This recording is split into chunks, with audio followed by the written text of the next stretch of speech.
Hello everyone, আমি সুরভি। আজকে আবারও চলে এসেছি আপনাদের সকলের জন্য নিয়ে একটা নতুন ব্লগ। আগে বলুন তো কেমন আছেন আপনারা?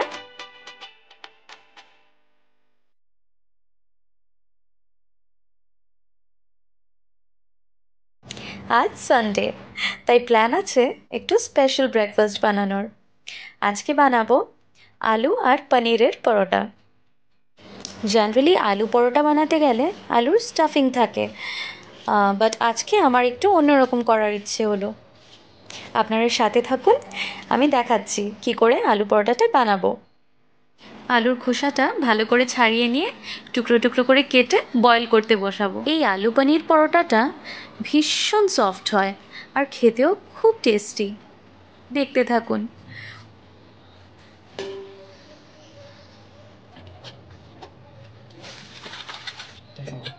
আলুটা সেদ্ধ করার সময় একটু নুন দিয়ে দেব। আলুটা সেদ্ধ করতে বসিয়ে দিয়েছি, এখন একটু পেঁয়াজ কুচি করে কেটে নিচ্ছি।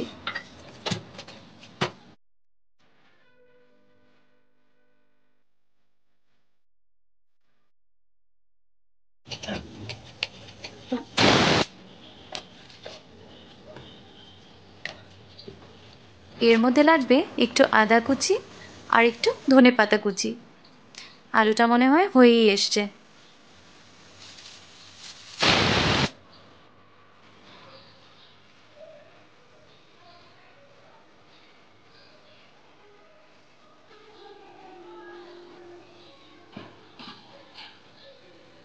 পনিরটা গতকাল রাতে ফ্রিজে ঢুকিয়ে রেখেছিলাম, দেখি তো রুম টেম্পারেচারে এসে পড়েছে মনে হয়।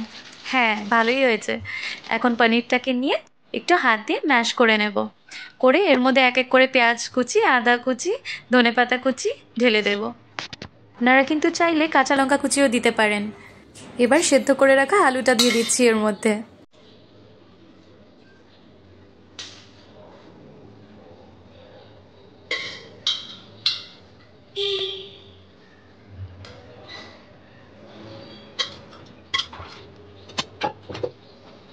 এখন এর মধ্যে ঢালবো একটু ব্ল্যাক সল্ট। বাড়িতে চিলি ফ্লেক্স থাকলে দিলে কিন্তু দারুণ হবে। আমার কাছে তো চিলি ফ্লেক্স ছিল না, তাই সানরাইজের কালি মির্চ পাউডারটা দিয়ে দিচ্ছি, মানে ব্ল্যাক পেপার।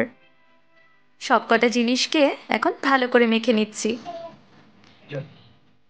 এই স্টেপটার পর আপনারা চাইলে এই মিক্সচারটাকে স্টাফিং হিসেবে ব্যবহার করতে পারেন, কিন্তু আমি যেটা করছি সেটা হলো আমি একবারে আটাটাকে এর মধ্যেই ঢেলে দিচ্ছি।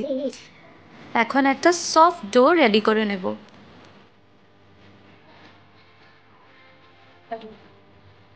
কমপ্লিট হয়ে গেলে লাস্টে আবার একটু সাদা তেল মেখে একটু সময় রেস্ট করতে দেব।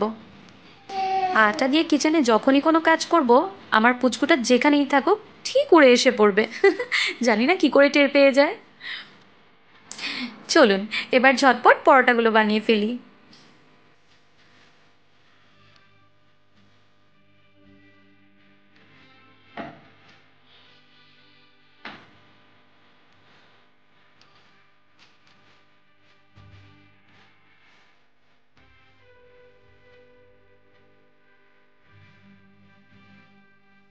পরোটাগুলো অলমোস্ট হয়ে এসছে। এবার পাশের বার্নারে দুটো ডিম সেদ্ধ করতে বসিয়ে দেবো, একটা রানার আর একটা আমার।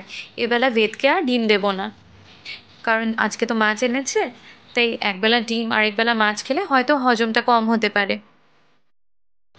দেখেছেন কিভাবে মাকে ফলো করা হয়? ও এসব করতে থাকুক, আমি যাই বাবা রানাকে ব্রেকফাস্টটা সার্ভ করে দিই, নয়তো আবার খিদে পেয়ে যাবে। রানা ব্রেকফাস্ট করতে করতে আমি বেদকে ব্রেকফাস্টটা করিয়ে নেব, আর তারপরে চান করে তাড়াতাড়ি আজকে পুজোয় বসতে হবে। আজকে তো লোকনাথ বাবার উৎসব, তাই একটু ভালো করে পুজো করব।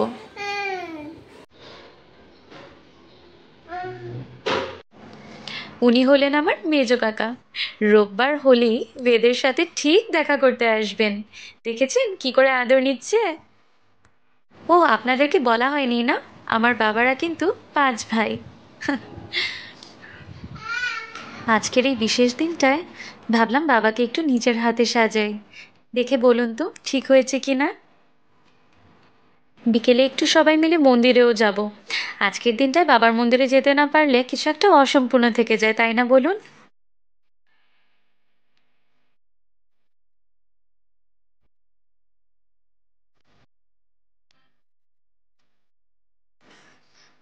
এই তো আমরা অলমোস্ট রেডি। এখন রানা আর আমার বোন এলেই বের হয়ে পড়বো মন্দিরে যাওয়ার জন্য। বেদ কিন্তু ভীষণ এক্সাইটেড, দিয়ার সাথে মন্দিরে যাওয়ার জন্য একদম ঝটপট রেডি হয়ে গেছে।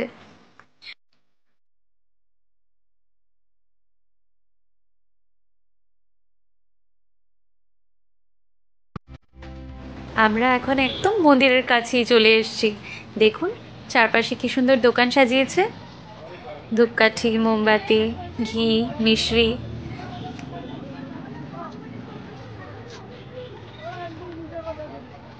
আমরা এখন ঢুকে যাচ্ছি মন্দিরের গলিতে। জানেন তো, এই বাবার মন্দিরের সাথে আমার ছোটবেলার অনেক অনেক স্মৃতি জড়িয়ে আছে। ছোটবেলায় কতবার মায়ের হাত ধরে এই মন্দিরে এসেছি, আর আজ আমার বেদকে নিয়ে এলাম। মনটা একটা অদ্ভুত শান্তি লাগছে জানেন।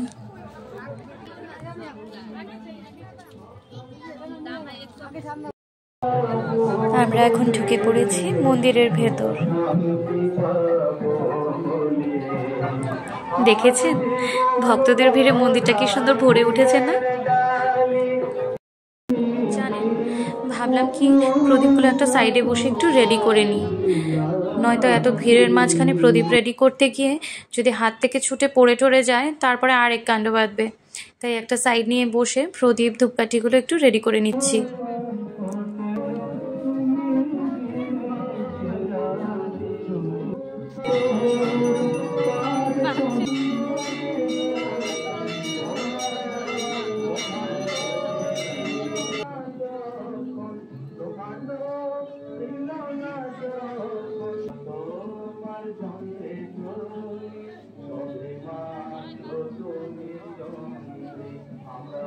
দাঁড়ান, রানাকে বলি বেদকে একটু আমার কোলে এনে দিতে, ওকে একটু বাবার মূর্তিটা দর্শন করাই।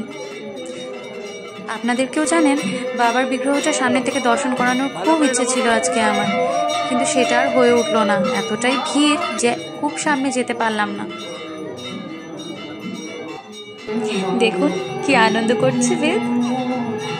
সবচাইতে ভালো কি লাগলো জানেন, আমরা খুব সুন্দর সময়ে গেছি মন্দিরে, ঠিক যখন আরতিটা হচ্ছিল। তবে এবার আমরা বাড়ি ফিরবো। আর আপনাদের আজকের ব্লগটা কেমন লাগলো প্লিজ একটু কমেন্ট করে জানাবেন।